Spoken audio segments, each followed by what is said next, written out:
Assalamualaikum warahmatullahi wabarakatuh. Baiklah, saya akan mempresentasikan tugas akhir manajemen keuangan 2. Sebelumnya, perkenalkan saya Vila Devita, NPM 190075300054, dengan dosen pembimbing Tilawatil Cisetayoda, SE MSI. Baiklah, saya akan mempresentasikan salah satu judul materi yang telah kita pelajari, yaitu aktiva lancar, struktur hutang, dan manajemen modal kerja. Pertama, aktiva lancar. Aktiva lancar. Aktiva adalah kepemilikan aset, harta, dan kekayaan yang menunjang kegiatan perusahaan dan dapat ditukar dalam bentuk uang tunai. Sedangkan aktiva lancar merupakan aktiva secara normal dapat berubah menjadi kas dalam waktu 1 tahun atau kurang dari 1 tahun. Suatu aktiva diklarifikasi sebagai aktiva lancar jika aktiva tersebut: pertama, diperkirakan akan direalisasikan atau dimiliki untuk dijual atau digunakan dalam jangka waktu siklus operasi normal perusahaan. Kedua, dimiliki untuk diperdagangkan atau untuk tujuan jangka pendek dan diharapkan akan direalisasikan dalam jangka waktu 12 bulan dari tanggal neraca. Dan terakhir, berupa kas atau setara kas yang penggunaannya tidak dibatasi. Jumlah aktiva lancar. Yang pertama, aktiva lancar. Selain dipengaruhi oleh piutang dan persediaan, juga dipengaruhi oleh besar kecilnya perusahaan menyediakan kas atau aktiva liquid. Yang kedua, semakin besar aktiva liquid, semakin besar aktiva lancar. Yang ketiga, semakin besar saldo kas yang disediakan, semakin besar kemampuan perusahaan memenuhi kewajiban. Dan yang terakhir, semakin banyak kas yang dimiliki, semakin rendah profitabilitas perusahaan.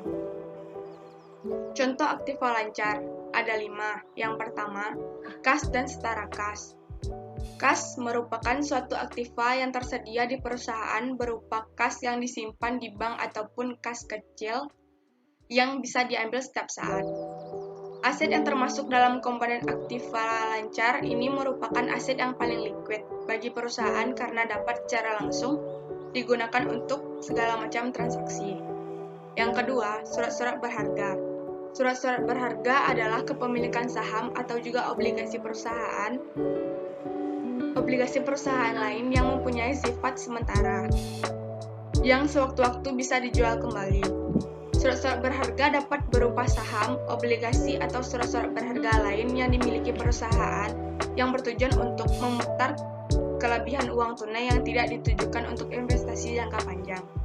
Yang ketiga, piutang dagang adalah tagihan dari perusahaan kepada pihak lain atau debitur yang disebabkan karena penjualan barang atau jasa kredit pada akhir periode yang ditentukan. Dana tersebut kemudian dapat dicairkan dalam bentuk uang. Terkadang piutang naik lebih cepat daripada penjualan. Ini mengidentifikasi masalah pada penagihan atau pembayaran. Untuk menganalisa piutang dipakai over yang menghitung lama penerimaan pembayaran rata-rata. Piutang dagang terbagi 2, yaitu piutang wesel adalah surat perintah penagihan pada seseorang atau juga badan untuk dapat membayar sejumlah uang di tanggal yang telah ditentukan sebelumnya pada orang yang namanya sudah disebut dalam surat. Selanjutnya, piutang pendapatan. Pendapatan yang sudah menjadi hak namun belum diterima pembayarannya. Yang keempat, persediaan. Persediaan merupakan barang-barang yang dimiliki perusahaan untuk dijual kembali atau digunakan dalam kegiatan perusahaan. Persediaan barang dagang, barang yang dibeli dengan tujuan dijual kembali dengan mengharapkan untuk mendapatkan suatu laba. Barang-barang ini dapat merupakan hasil produksi atau komponen produksi perusahaan. Tidak semua perusahaan memiliki persediaan, terutama jika perusahaan tersebut bergerak di bidang jasa. Yang kelima, beban dibayar di muka. Komponen ini merupakan salah satu bentuk pengeluaran yang telah dibayar perusahaan kepada pemasok atau supplier perusahaan sebelum perusahaan menerima barang atau jasa tersebut. Beban dibayar di muka. Pembayaran beban yang dibayar di awal, namun belum menjadi suatu kewajiban pada periode yang bersangkutan. Yang kedua, struktur hutang. Definisi struktur hutang. Hutang adalah kewajiban yang harus dibayar. Struktur hutang menjelaskan suatu komposisi jangka waktu hutang yang dipergunakan oleh perusahaan, baik jangka pendek, menengah, ataupun jangka panjang, dan dipengaruhi oleh besar kecilnya hutang tersebut. Macam-macam hutang antara lain, hutang jangka pendek, hutang jangka menengah, dan hutang jangka panjang. Struktur jangka waktu pendanaan. Pertama, pendekatan hedging. Strategi pendanaan ini membiayai setiap aktiva dengan jangka waktu kurang dari lebih sama dengan jangka waktu perputaran aktiva tersebut. Maksudnya, keperluan jangka pendek harus dipenuhi melalui sumber dana jangka pendek. Sebaliknya, keperluan jangka panjang harus dibiayai dengan sumber dana jangka panjang pula. Prinsip seperti ini diterapkan untuk meminimalkan atas risiko yang dihadapi terhadap penyimpanan aliran kas dari yang diharapkan. Maksudnya, pendekatan hedging sering dilakukan oleh perusahaan yang baru berdiri. Kedua, pendanaan konservatif. Pendanaan ini memberikan margin of safety yang cukup besar di perusahaan, yaitu dengan aktiva lancar, bukan permanen didanai dengan pendanaan jangka panjang, atau hutang jangka panjang modal sendiri. Artinya, kebutuhan dana jangka pendek didanai dengan pendanaan jangka panjang, sehingga menyebabkan risiko rendah dan profit rendah karena bunganya menjadi tinggi. Ketiga, pendanaan agresif. Strategi ini pendanaan dengan mendanai kebutuhan jangka panjang dengan pendanaan jangka pendek. Apabila suku bunga kredit jangka pendek lebih rendah dari kredit jangka panjang, maka strategi ini akan menghasilkan profitabilitas yang tinggi dengan resiko yang tinggi pula. Biasanya dilakukan oleh perusahaan yang memiliki prospek yang bagus dan sudah berskala besar. Selanjutnya, yang ketiga, manajemen modal kerja. Pendahuluannya, pertama, manajemen modal kerja merupakan salah satu keputusan jangka pendek yang penting penentu kesuksesan perusahaan. Yang kedua, modal kerja atau working capital. Secara umum diartikan sebagai dana yang digunakan oleh perusahaan untuk membiayai aktivitas atau kegiatan operasi perusahaan sehari-hari. Yang terakhir, modal kerja atau working capital. Menurut Bank Indonesia, seluruh aktiva lancar yang dipergunakan dalam operasi perusahaan. Pengertian modal kerja. Pertama, konsep kuantitatif, modal kerja bruto.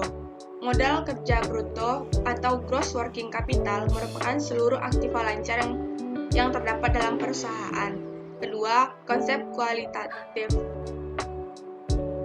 modal kerja neto atau bersih atau net working capital merupakan kelebihan aktiva lancar dari hutang lancar yang dimiliki perusahaan. Yang ketiga, konsep fungsional.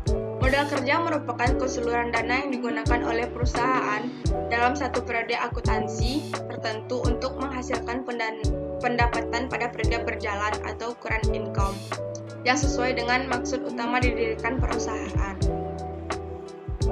Metode perputaran modal kerja.